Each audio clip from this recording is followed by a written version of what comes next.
excellent mayor who's been doing such a beautiful job. Mayor Karen Bass in the middle of everything that's been going on. Amen. Let's give her a hand.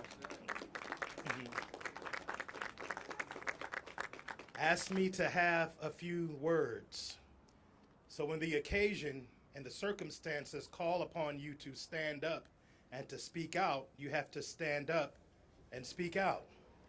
So I'm so proud to be standing here with our most excellent mayor and with my friend and my big brother, Brother Antonio Villaraigosa, who I met so many years ago, who has been doing such an excellent job, did such an excellent job as mayor, and has been standing for our community, standing for our coalition together in California for such a long time that I had to stand up and speak out.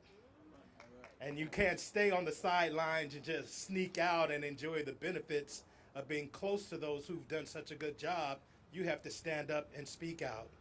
So with that in mind, I am here giving a blessing to this occasion. And again, letting you know that I am so proud to be standing here with my brothers and sisters. And I now give to you Lady Karen Bass. Good morning, everyone.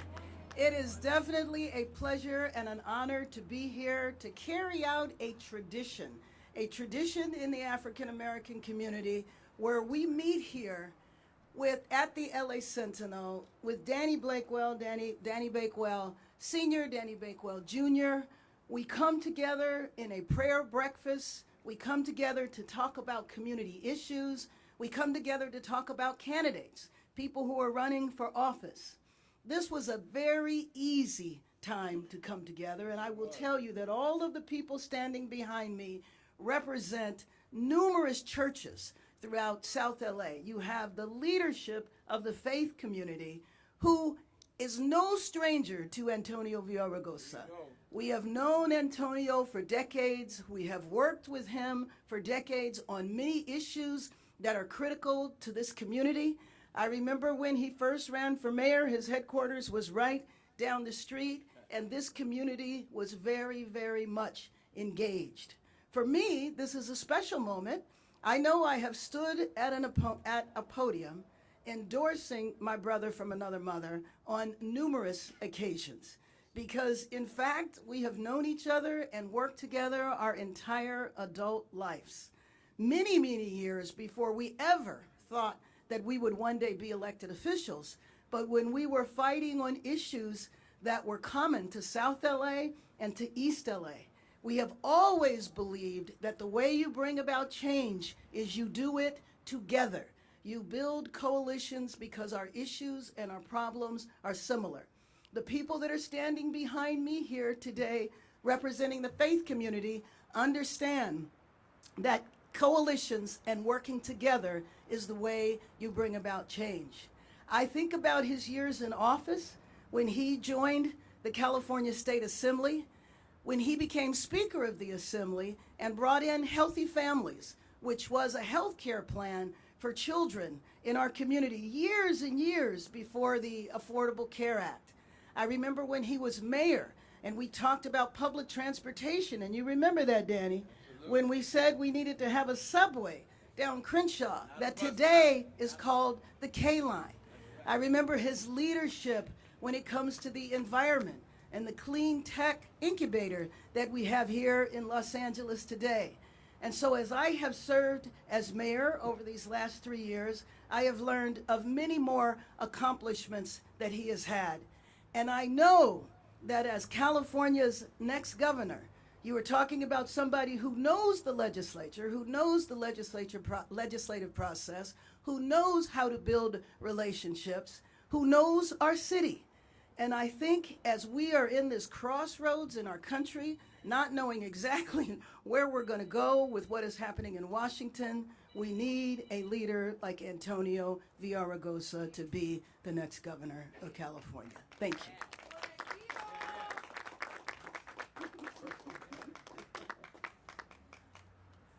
Mayor, wow.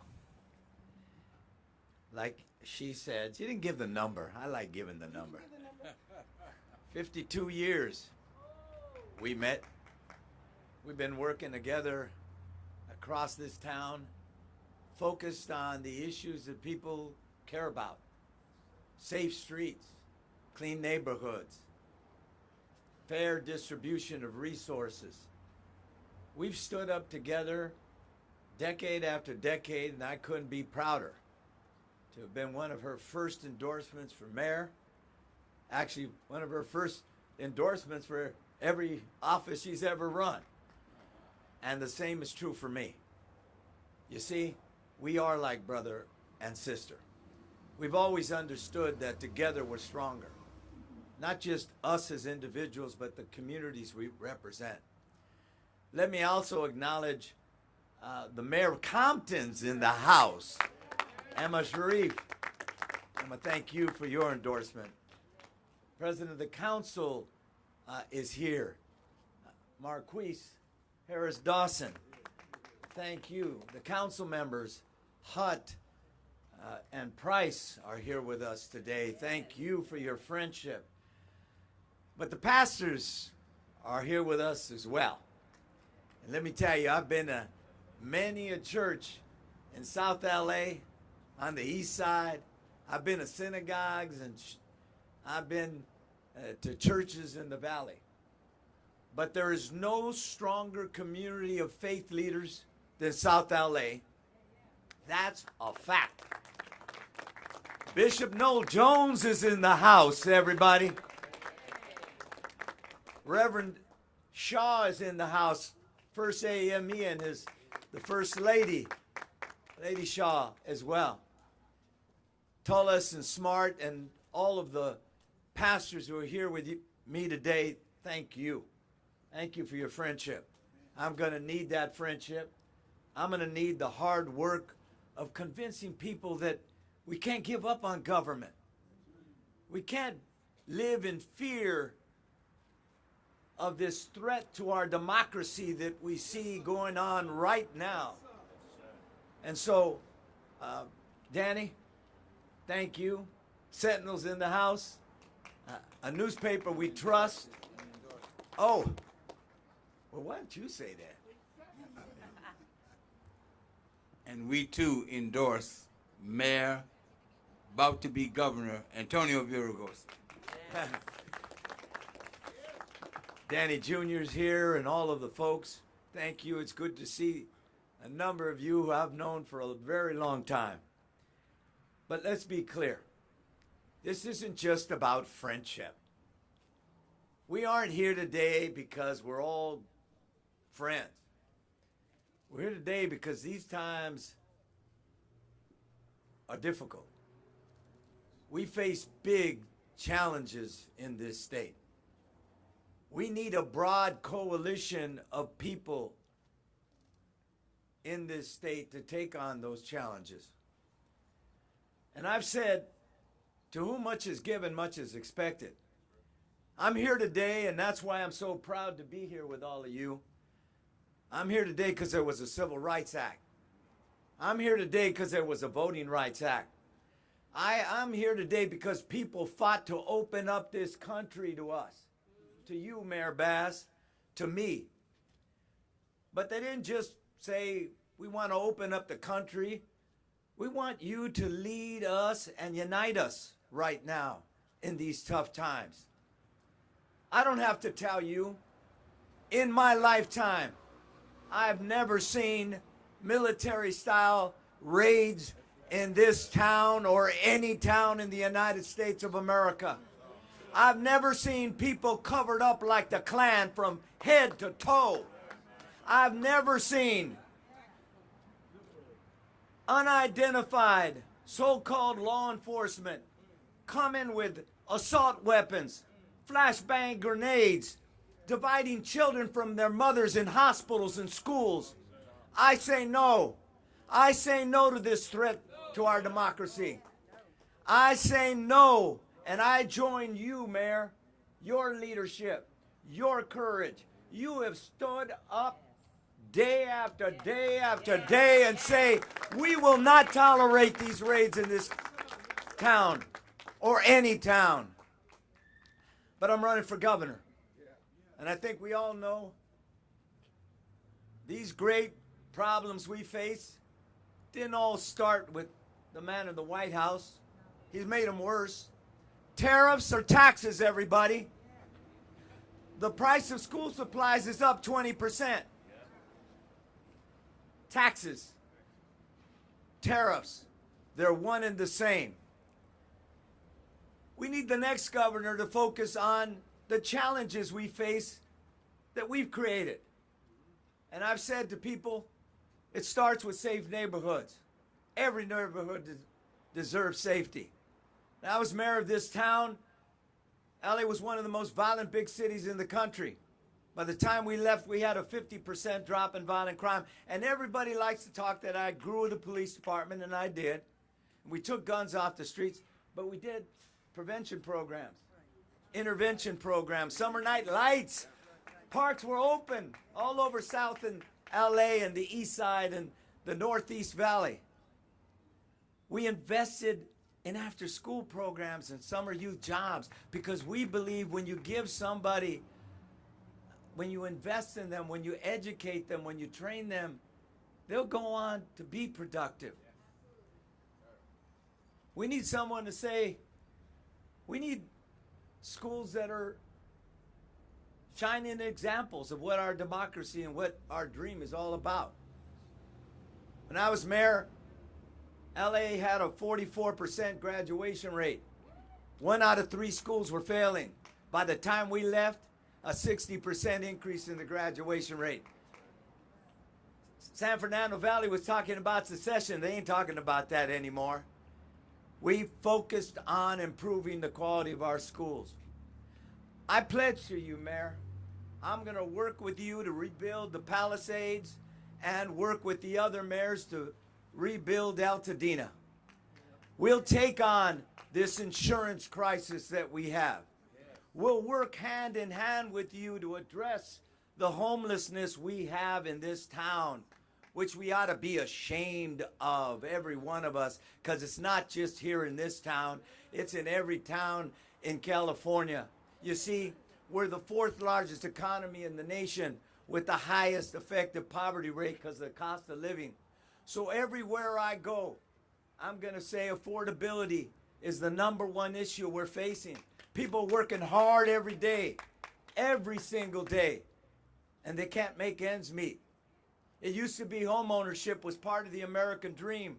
And now for our kids, it's renting an apartment with 3 roommates, 45 minutes from the job. That's unacceptable. We can do this, but we got to work together. And I intend to work with the mayor of the largest city, the most dynamic city, a city where we come from every corner of the earth together.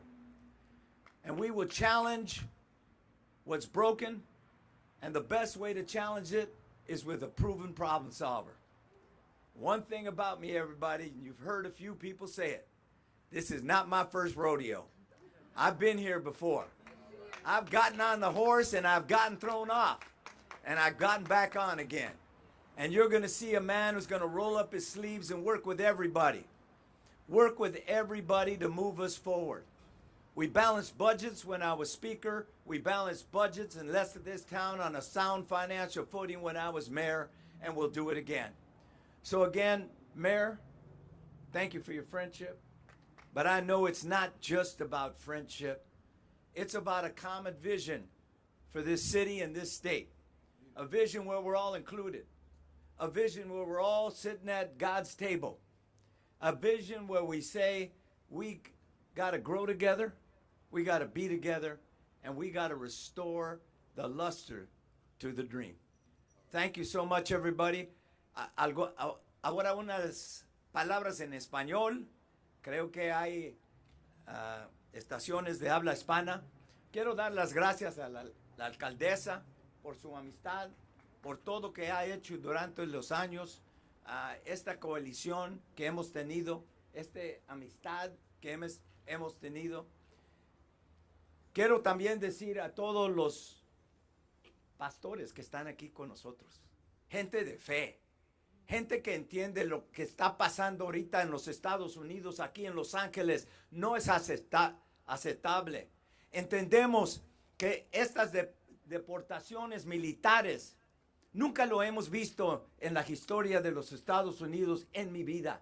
Nunca hemos visto gente con armas de asalto cubierto como el Ku Klux Klan, separando a los niños de sus papás, llegando a hospitales, a escuelas, a lugares donde vivimos. Esta coalición es importante, es una coalición de fe, pero también una coalición de fuerza, de fuerza. Entonces, quiero dar las gracias a todos. Entendemos que tengo un récord de cumplimiento como alcalde. Se bajó el crimen, se subió el nivel de graduación, invertimos en todo.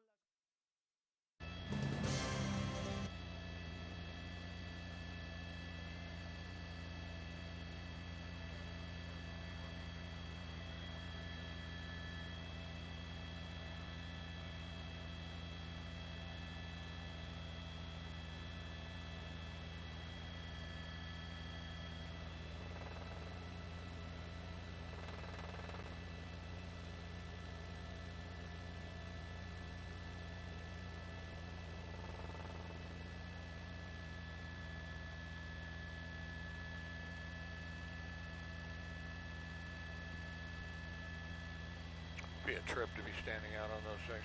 It's up there pretty high.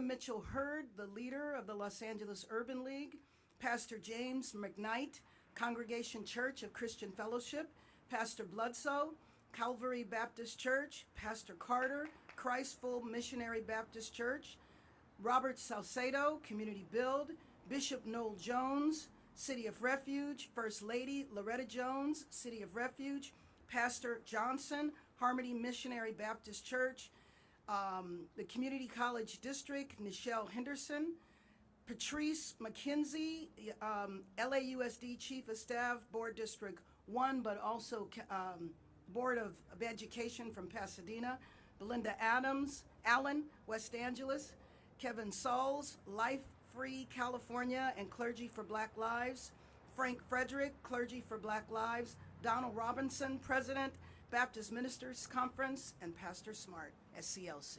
Thank you very much, everyone. Good.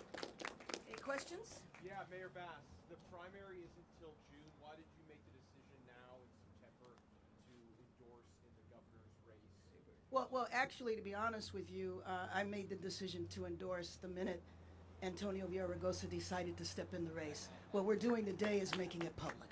And talk about, there's obviously other candidates in the race. There are other, Relationship with and yeah, history with. there are other candidates in the race, and I'm not against other people in this race.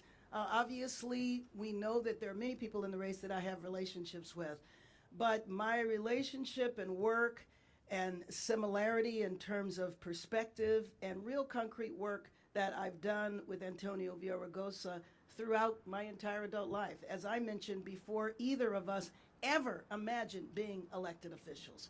We have stood with each other every time either one of us has run, and it's only consistent and logical that I would be here today.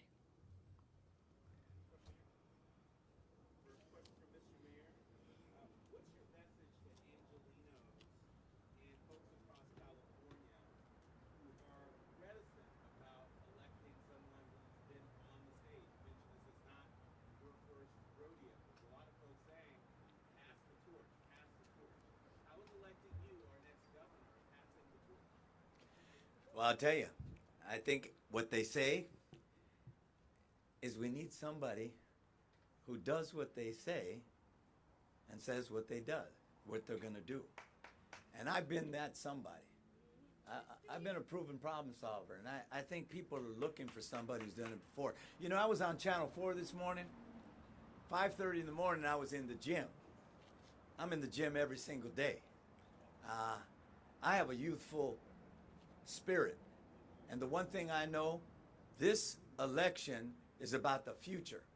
And what you're going to see me is talk about that future, about the young people that can't buy a home right now unless their parents help them, about folks that are worried about AI and what it's going to do to their job and to their future, about people who understand that safe neighborhoods are important to all of us. So, I'm ready and willing to move forward.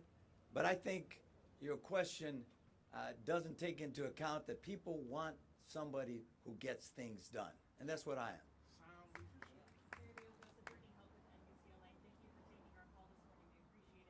In the gym, by the way. Yeah, I know. Yeah. Thank you. Talk a little bit about the impact of this endorsement. Talk about the optics. Los Angeles is certainly going through a tough time, as you have said, with going through the fires, going through the ice raids, the tariffs are impacting our ports. It's a critical time, and there's been a lot of criticism, not only on the city, but also the county. What message does this visible allyship send between you two to the rest of the state? Well, I think the message it sends is the message we just talked about. We're going to work hand in hand. And unfortunately, that hasn't always happened. And you're going to see someone who understands LA is, it's where the world comes together. It's the largest economy in this state. It has the most diverse population. And yes, we've had fires, we've had raids, but we're still standing, everybody. And I think what you're going to see is a governor who's going to partner with Mayor Bass, with Mayor Lurie in San Francisco, with Mayor Mahan in San Jose, with Mayor Gloria in San Diego, with every mayor up and down this state to improve the quality of lives of everybody. You're not going to see the division you see from time to time. You're going to see two people, yes, taking on the issue of homelessness, of course. So you're going to see a partnership here that doesn't focus on our differences, but on our commonalities. And a question for Mayor Bass as well.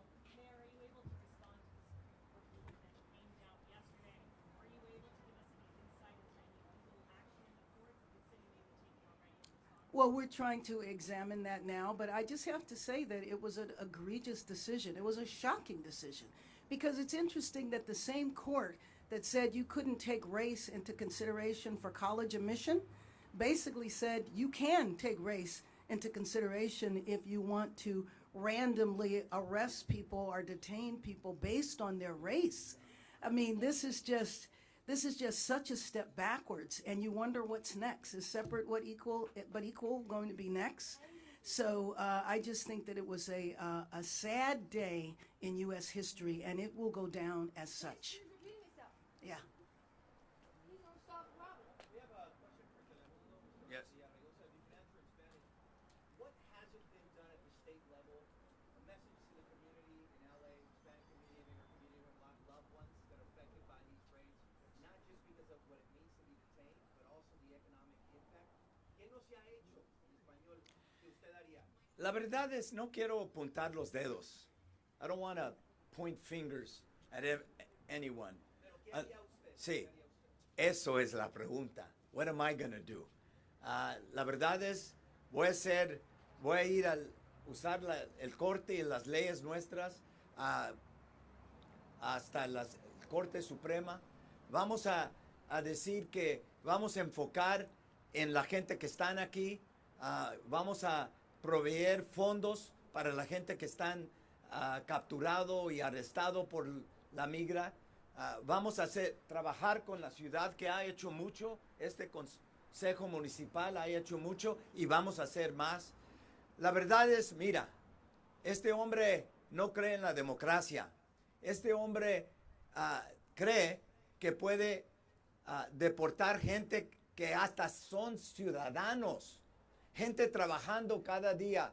Entonces lo que vas a ver, vamos a educar a sus hijos, vamos a asegurar que sus calles están seguros, vamos a bajar el costo de la vivienda, vamos a hacer todo lo que hace un gobernador, no nomás gritar a Donald Trump, pero hacer el trabajo, subir las mangas y hacerlo bien.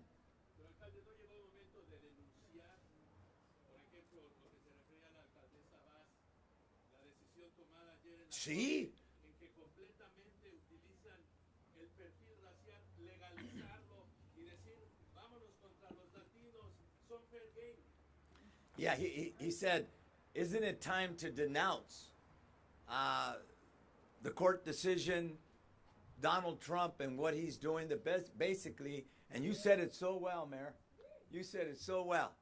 You know, this same Supreme Court that said we can't use race for hiring people, for bringing them into college, you know, but we can use race to arrest people who are working every single day.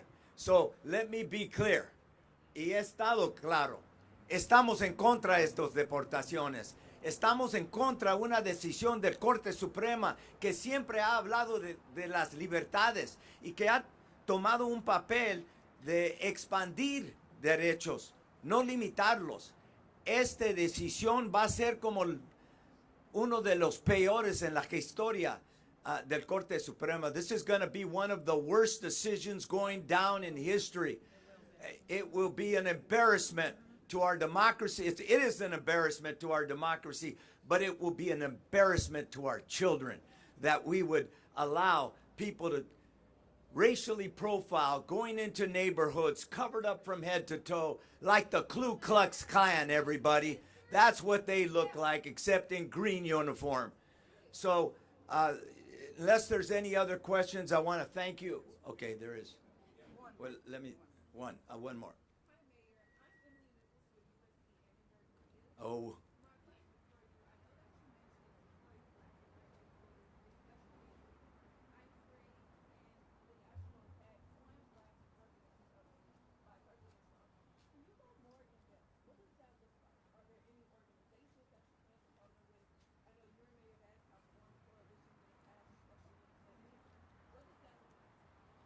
Well, I think it's time for a mass movement. You know, you're right. We came out of that.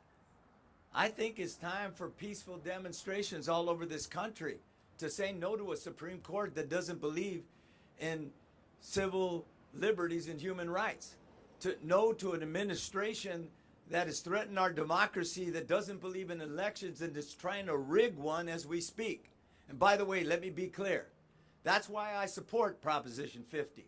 That's why I support giving people the right to voice whether or not we're going to allow Donald Trump to continue to rig an election.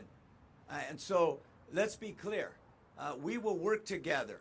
We will, and I said in Spanish, we'll help fund some of these organizations that are representing these people. And I know the city is already doing that. The state is going to join them in that effort. We're going to do everything possible. People need to see this isn't raids just about Latinos. It's about human beings, number one. And this is about American and values and who we are. We have never seen anything like this. So thank you for asking that question. I said that was my last question. Thank you so much. What is, mira, this is the best one. What is prop? The prop? What is Prop 50? Oh, Prop 50, thank you very much. Prop 50 is that's very good. Thank you. Yes, ma'am. Thank you very much. Prop 50 is the redistricting, vote that'll be on the ballot in November, where the people will be able to decide whether or not we want to participate in stopping the rigging of an election, a national election. Well, thank you. And so that's what it is. Thank you very much, everybody.